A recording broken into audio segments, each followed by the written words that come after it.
Okay, so anyway guys, let's start. So same damit kasi double take dahil we might be busy next week. We're back to back. To back, to back, to back.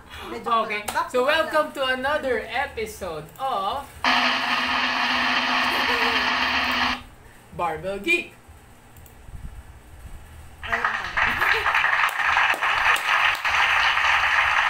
Yes, we now have sound effects. Okay, so anyway, this episode will be siguro brief intro kasi I'm part of Collective Kinetics. So, apat kami na coaches there. Follow them on Instagram and Facebook. Yeah, so meron yan. Hello. So, medyo wala pa siya masyadong content and stuff, pero I'm part of that one. However, we have this FB Live where we discuss topics with science backing it up. So, anong pinag-usapan namin dito? Kaya na-inspire yung episode na to on that one. It's about spot reduction. I've discussed it before. Diba? Pero, not in detail. Para may mga binanggit tayo dyan. So ngayon, sabi ko nga, there are specifics dun sa topic and we could add more. And consistent and continuous on learning dito. Kaya nga, we always do research once in a while, diba? Every now and then. And if we have new information, we will share it sa inyong lahat. Okay? So apparently, we have new information today. Breaking news!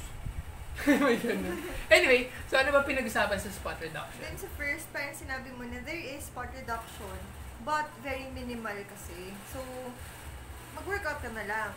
Tapos mawawala din naman siya, di ba? Parang sa buo. Yes. And yun nga, may mga binanggit na studies doon na parang hindi naman ganun significant yung changes. And yun nga, when you lose fat, then you lose fat din naman sa ibang parts, di ba? So now, nabanggit din ata doon regarding toned effect. So, syempre minsan why you're not seeing the toned effect kasi feeling mo you're still fat on that area kasi nga walang toned. It's actually because of the cuts, di ba? Na parang you need muscle kasi to have cuts. If masyadong wala yung muscle, you need to be really, really thin bago lumabas yung, or skinny, bago lumabas yung cuts. So now, let's talk about the specifics. Medyo sciencey, pero, di ba? We have to do it. So ano nga pa, may spot reduction ba talaga o wala? Okay, so let's talk about yung, siguro, the recommendations. Madami kasing recommendations on certifications. Like this dito, NSCA. And I think other certifying bodies also has this parang stand na spot reduction doesn't work. So dito nga sa NSCA, sabi, the human body does not pull fat from specific areas of the body when exercising musculature of the specific area. So parang example niya, if you do 10,000 crunches, that won't shrink your stomach. Diba? Now, if we look at yung study nga, first study, dandaran! May ganun baliw na. Anyway, so the study here is 2019 study. Sa tennis players, 10 to 12 years old. So, ano ginawa sa kanila? Pina-train sila. You have your 7 tennis players and 7 inactive children. So, pina-training sila. And lahat sila, they lost fat or subcutaneous adipose tissue volume. So, in a way, they lose fat mass. Okay? However, ito nga yung weird no? Kasi nung nagte-tennis, they lost more sa abdominal part. Kesa sa arm. Kesa sa arm. O you'd expect kasi, okay, halatang ba no ako mag-tennis? Or di ako marunong. Pero, you expect sa arm. Pero, siguro, you're still using the abdominal area. But again, yun nga, if you lose weight, you lose weight. If you lose fat, you also lose fat on certain areas and sa buong katawan mo din. Pero dito yung since maraming work sa arms during tennis, napansin nila, there's no difference between yung fat sa right arm, sa dominant arm, yung ginagamit pampalo, and then sa non-dominant. So, ano sa tingin mo doon? Hindi, parang pantay. Pantay, oo. They might have, hindi kasi sinabi dito po sa muscle, they might have more muscle, di ba? Kasi train yung dominant. However, in terms of fat, same. So, well, for this study, no spot reduction. Next study. Ano sabi dito? So, this one, what they did, ito yung sinasabi ko, hindi pala ito yung sinasabi ko. Pero, dito naman, they did leg press. Diba? They did leg press, and then, what happened was, parang yung sinabi ko ata last time is bike or something. Pero apparently, leg press pala yung study.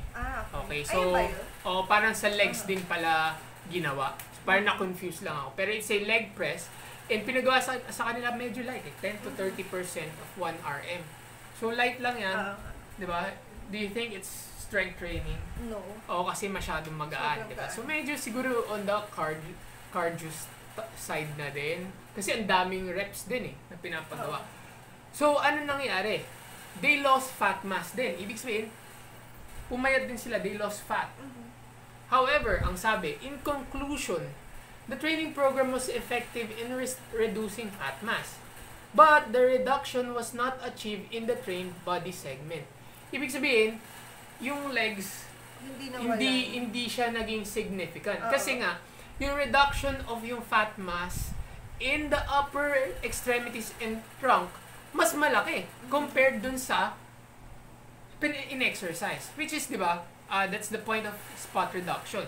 You're exercising your legs. Para pero yung pumayat or lumiit. Pero, it's shown in this study na ang pumapayat is upper extremities and trunk. Nag-loose din yung legs, pero hindi ganun karami. So, what's your take na? Kasi para sa akin, sa tingin ko, kung saan ka nagsusstore ng fat, yun ang uubusin. Diba? If pinari sa chan ka madaming fat, tapos nag-exercise ka, mas madaming mawawala dun. Yes, diba? Diba? Parang sa bulalo lang yan. Sa bulalo? Pag pinakuluan mo, edi yung area na madaming fat, yun yung natutunaw. Diba? Yun yung masarap kainin.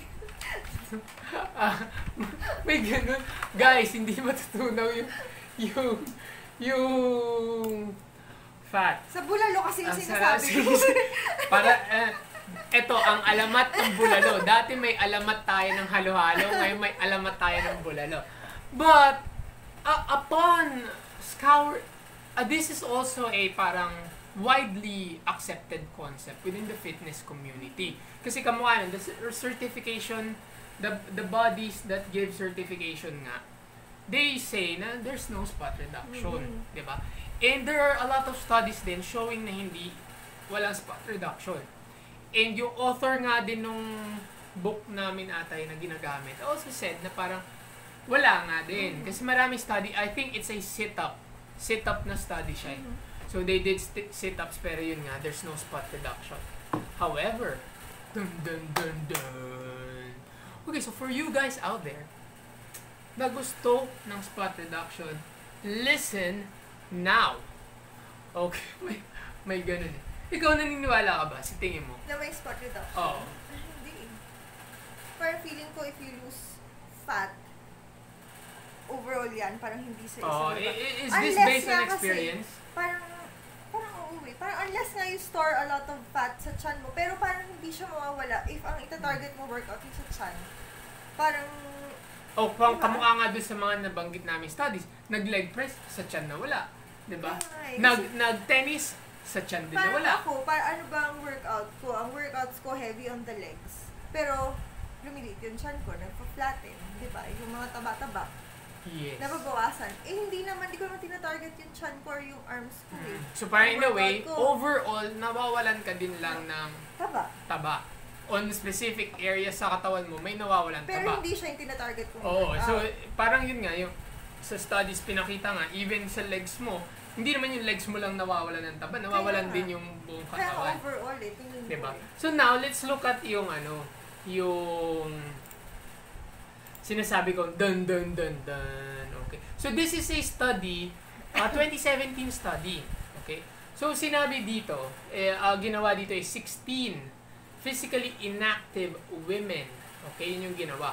So, ang ginawa sa study, this is an 8-week program, tapos 2 groups. Meron upper body resistance training. Ibig sabihin, nagbuhat sila sa upper body. And then, they did upper body na cardio. Parang ganun. Arm ergometer ata or something. Basta parang sa kamay na cardio, upper body cardio. And then, they also did lower body resistance plus lower body cardio. Okay? So, lahat sila, they lost fat mass. Hindi, sabi yung first group did upper body resistance exercises followed by 30-minute cycling. Yung other group naman, lower body resistance exercise followed by 30 minutes on yeah. VR. Thank you for correcting me, assistant scientist. Okay, so yan, babalik ta rin natin. So they did upper body and then lower cardio, and then lower body and then upper cardio. Tama. Okay. So what they saw here was, basahin na lang natin. Regardless of a similar reduction in both groups, the upper body resistance training nagkaroon ng greater reduction in upper body fat mass. Okay? And then those that did lower body had greater reduction sa lower body fat mass. Okay? Diba? However, guys, pag tinignan mo, well, mahirap din kasi study kasi nakamix nga, 'di ba? Meron upper body resistance tapos meron naman cardio sa kabila. So, medyo mahirap 'yan sa study. And then they lost in upper body and lower body. Parang hindi naman upper lang yung nawalan. Nagkaroon lang ng difference. Mas malaki lang sa upper, mas maliit sa lower, 'di ba? Kaya nga sinabi ano ibig sabihin ng at 50% VO2 max? This is another, parang cardio term. Okay, that's for another episode. Hindi, kasi baka mamaya may siya, na parang yung pag-cycling ba nila kasi, is it parang yung nakakapagod? Yung parang mabilis kasi, kaya, or mabagal siya? 50%. So, ibig sabihin, hindi yan ganun ka-tindi. Kasi, when you say VO2 max, it's yung maximal oxygen intake. Kaya nga, pag sinabi 50%, then half the capacity. Diba? So, hindi yan yung parang sprinting. Okay, hindi ibig sabihin nag-sprint yan ng todo-todo kasi that's higher in number. Parang ganun. So, parang 30 minutes niya ginawa. So, most likely this is not super intense work. Hindi to sprints. Kaya sa upper body siya nag-move. Pero hindi kasi yung moving. Hindi kasi sabi nga yung nag-upper body resistance, sa upper nag-lose. Yun yung sinasabi. Tanda mo, nag-lower cycling, kaya diba? Kaya nga yung tinatanong ko kasi baka naman dahil hindi ganun ka-effort yung pag-cycle kasi hindi din. Kasi parang gumagalaw ka pa rin, nakakapagod pa rin. So dapat nag-burn ka pa rin overall. So ano na? Diba? Kaya nga kamukha nito, yun yung sinasabi niya, meron larger effect, diba? Yet, sabi nga dito, yet no differences between upper and lower limbed lean masses. Ang changes were detected in upper body. Okay? Kaya nga ang sinasabi niya, there could be, 'di ba? On site. And then another study here, 2013. Sorry guys, abstract lang 'to nakita ko, so hindi full study. Pero ito pala yung curling stuff. Hindi, iba pala yung sinasabi ko din doon. Pero this one also used 7 RM curls, 3 sets, and 7 RM tricep extension. So, basically, nag-curl sila, okay, and then they did tricep extensions for 6 weeks. And ang nakita nila, the non-exercise arm was measured, okay, and then the results indicate that hard exercise in a specific area of the arm will result in more loss. Yun yung sabi nitong study na to. Di ba kaya nga parang, this is weird. Diba? Parang ang weird. Although, now, so how do we put this together? Is there spot reduction? Siyempre, the widely popular belief and well backed up by studies is there's no spot reduction. I've mentioned a lot of studies and even certifying bodies agree. Ba? Even in schools, nadidiscuss yan. Kasi mas malaki yung amount of research. However, we're moving towards newer research na meron nga. Diba? But in general, number one, let's move to this website. I-plug ko din siya. I'm not a member of this one, pero it's Menno Henselmans. Sino ba siya? It's parang a blog with online coaching, etc. Tapos science-based din siya. Na itong mga studies na nakita ko, nakita din pala niya, which is quite, 'di ba? Na parang intriguing in a way. So ano sinasabi? sinasabi niya dito, there are practical implications din kasi it's also something na I not gravitate towards, pero naintindihan ko na parang, syempre, there are studies going toward a certain area, pero what are the practical implications? Pwede ba natin sabihin, let's do sit-ups para mag-lose? Apparently, there are a lot of studies showing na you don't lose abdominal fat just by doing 10,000 or whatever sit-ups, di ba? Kaya nga ano sinasabi niya, ikaw, ano naiisip mo dun sa discussion natin? Naguluhan ka ba lalo? Or sa tingin mo wala pa rin talaga? Sa tingin ko kasi wala. Parang hindi bumenta sa akin, sorry, doon sa mga study. Hindi bumenta? Hindi bumenta hindi nyo nabenta. Kasi para sa akin parang, mag-workout na lang ako ng isang buo kaysa ita-target ko yung isa lang. Kasi para balance pa rin. Good point. And this is actually something din na parang close din sa heart ko or ano. Na parang, gusto mo ba pumayat ka lang sa isang area lang talaga? Kaya nga Yun diba? nga yung... Minsan kasi, sinasabi mo na gusto mo pumayat yung arms mo, pero in a way, mataba din naman yung mukha mo, mataba din yung iba. You need to lose fat first if you're on the obese side. Kasi parang kuwari ako, in general, hindi naman in general, pero parang how I wish na my arms would retain more fat para they would look bigger. Pero kahit anong gawin kong exercise to reduce more fat sa ibang areas, nawawala din kasi yung fat dun sa arms ko, the leaner I get. Diba? And syempre, hinahanap kasi natin yung toned. So pag hinanap natin yun, eventually, you need to get to a really low body fat. And it affects every part ng katawan. Yun nga, bababa ka. Kaya nga dito, sinasabi niya, may binanggit dito na tumatak sa akin kay Henselman. Parang sinabi niya, yung sinabi mo ngayon na gusto mo mag-lose lahat. Usually, yung mga tao nagsasabi na gusto nila mag-reduce ng fat on a certain area. Anong goal nila sa tingin mo?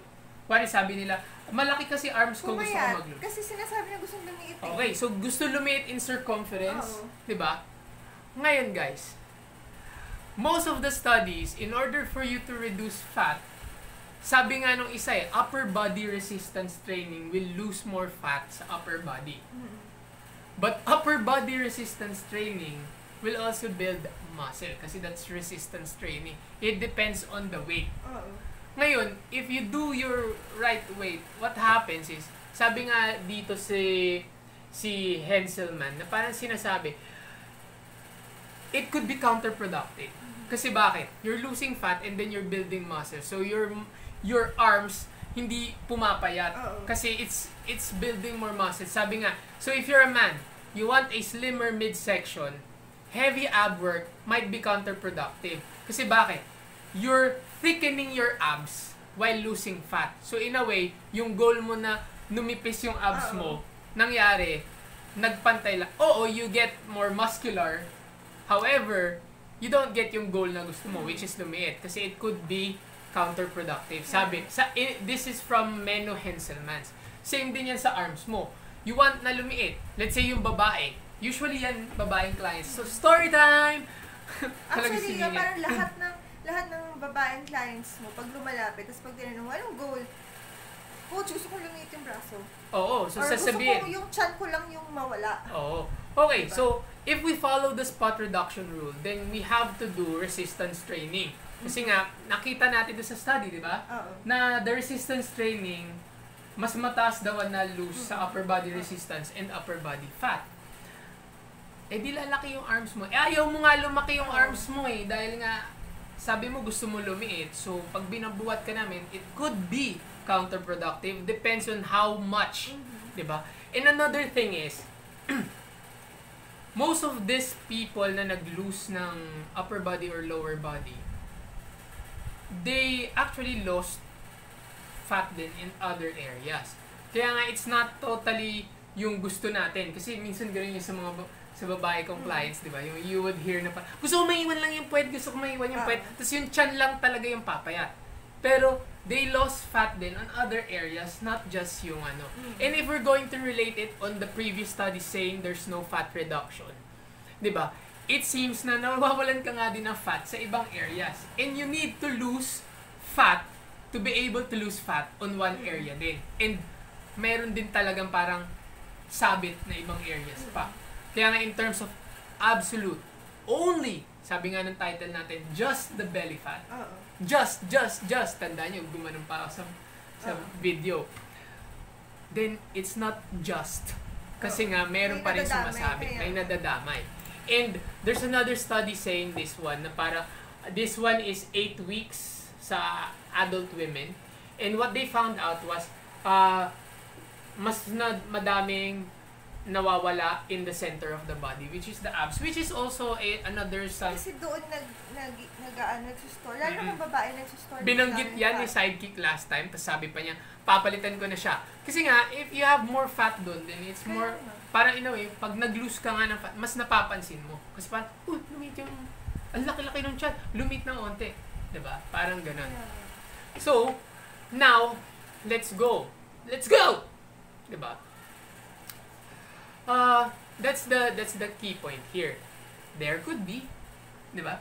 There could be spot reduction. Sa akin nga kasi parang sayang ang effort mo mag-workout if parang nag-workout ka na din naman eh. Bakit yun lang yung workout mo? Para mag-workout ka na ng overall.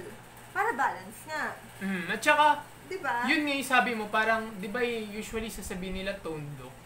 So parang,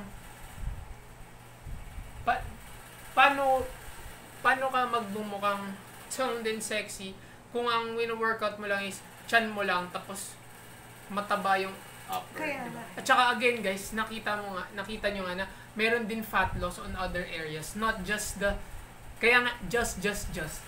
Hindi yan just lang. May mga ibang areas na tinatamaan pa rin. Diba? Sabi nga, tennis. Tennis tayo. sorry. So, pag nag-tennis, di ba, nag-lose ka abdominal area. Kaya nga. Di ba? Kaya nga, maganda yung point ni... Kaya di ba yung dun sa yung example ko nga kanina na parang ako, I do a lot of leg workout, di ba? Like exercises. Pero, hindi pa ako nag-a-abs ha. Hindi ako nag-a-abs. Pero lumiliit naman yung chan ko eh.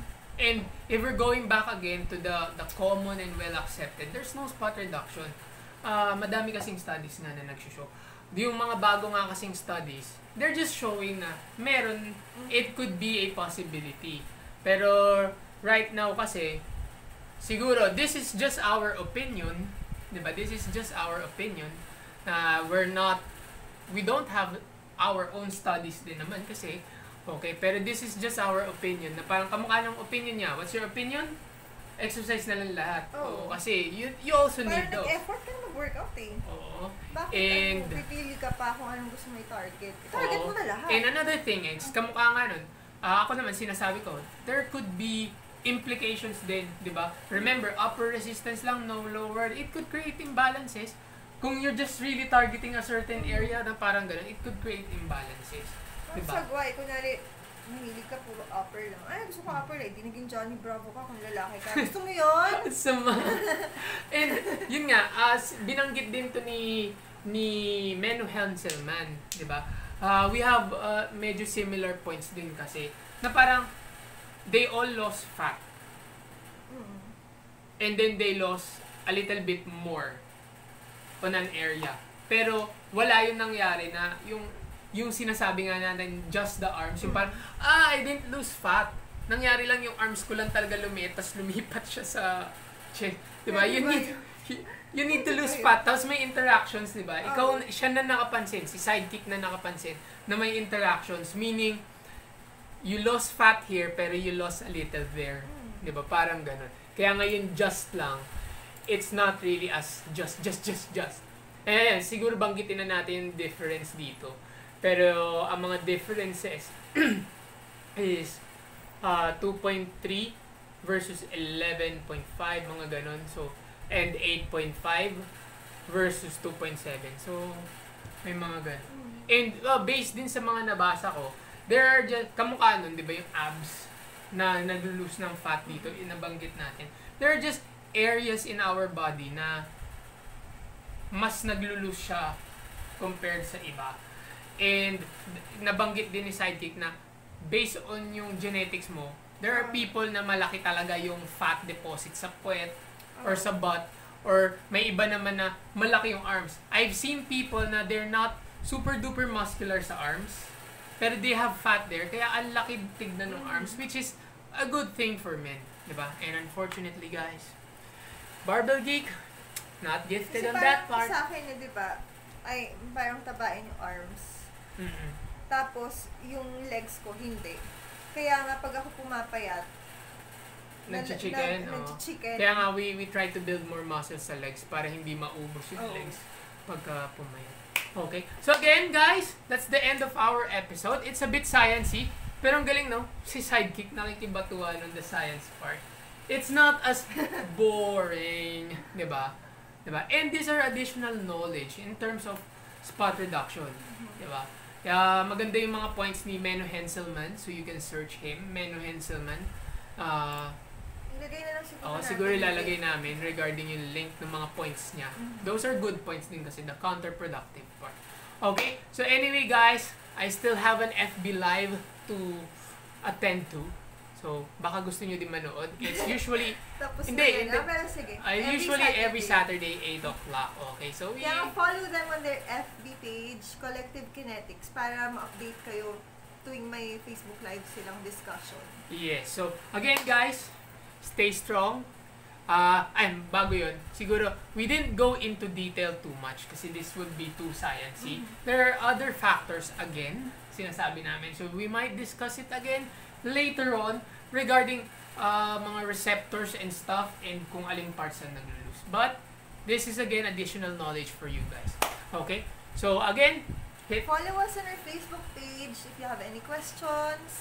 At wala lang, gusto nilang mag-message. Yes. Message nyo kami sa Facebook page namin, nasa baba ang link. And if you like our videos, like and subscribe. And don't forget to comment. Yes.